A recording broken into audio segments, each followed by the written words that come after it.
It's a Friday morning. You're in high school again, and you're on one of those field trips to a local art museum. Once you arrive to the museum, you look around and are ready to leave before the tour of the museum starts. Some of the art pieces look too simple, like you could create it yourself. Some pieces are just weird, because you don't understand what you're looking at and they have no relevance to you.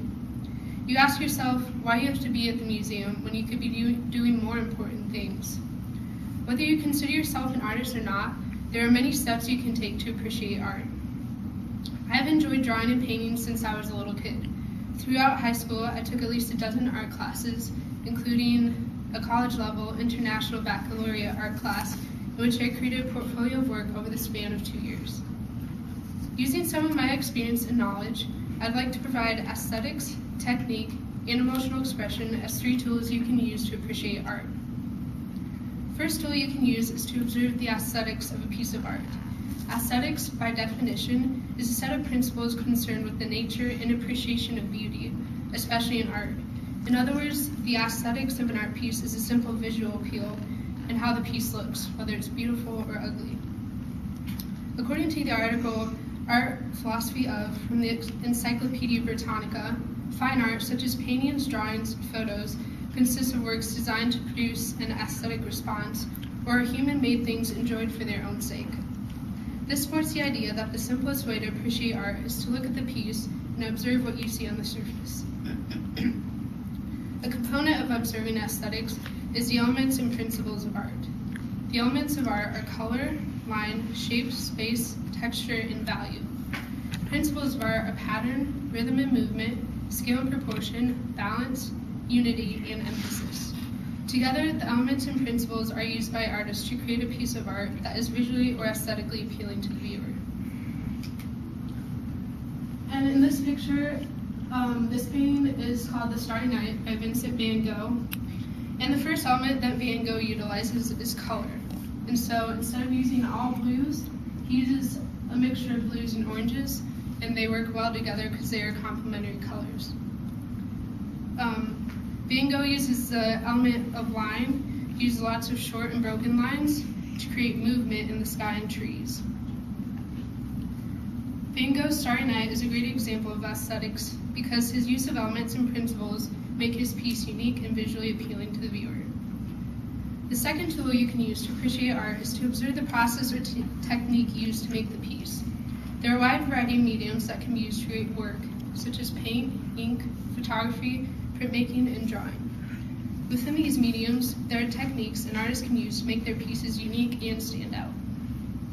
For example, Raphael Petrucci, author of the book Chinese Painters, A Critical Study, explains the techniques of early Chinese artists.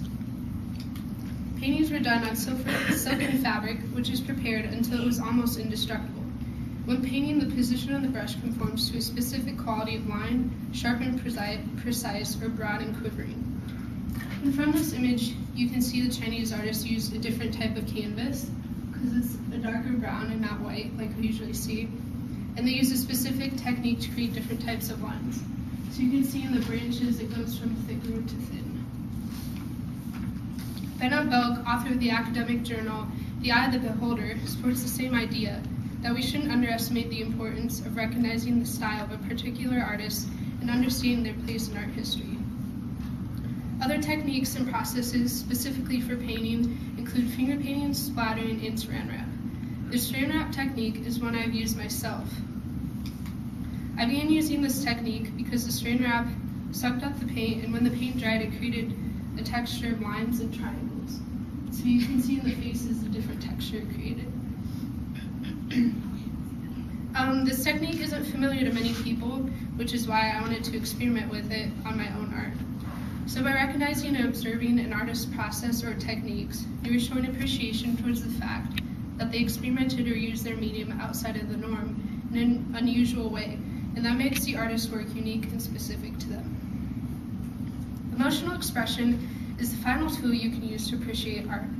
This tool is usually used after you've recognized the aesthetics and process, because emotional expression is not a visible, concrete idea, but a feeling that you acquire after you've experienced the visible. According to the academic journal Understanding Art and Self Through Contemplative Experience, An experiment was performed on college students, which illustrated how viewers relate to works of art. Images selected drew them in emotionally. The students were asked to spend a week with their piece of art, looking at and thinking about it. When at first the students disregarded the works of art, they found themselves continually coming back because they found ways to relate to the pieces emotionally. This supports that the viewer can use their own experiences beyond aesthetics and the visible to connect emotionally with works of art.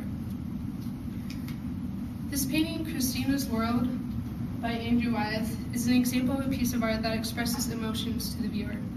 At first, this piece doesn't seem visually appealing because the colors are pretty dull and faded, and they're not vibrant, and the subject matter is fairly ordinary. It's a girl in a house. However, you begin to notice that the girl is isolated and laying on the ground, and her hand is almost reaching towards the house. We can't see her face, but her body language and position in relation to her home creates a sad, almost desperate emotion. The dull colors add to this expression because they aren't bright. While at first this piece didn't seem very interesting, the observation of the emotional expression allows the viewer to appreciate the art. In conclusion, we have learned the importance of aesthetics, how light and color of value can affect a piece of art. We have learned the processing technique that can be unique to each individual artist, and the emotional expression beyond what the eye can see are very important in relation to the viewer. Remember the field trip you took to the art museum in high school? You were bored because the art held no importance or relevance to you. But now, by using the 3 steps I explained, you can begin to understand and appreciate any type of art you come across in the future.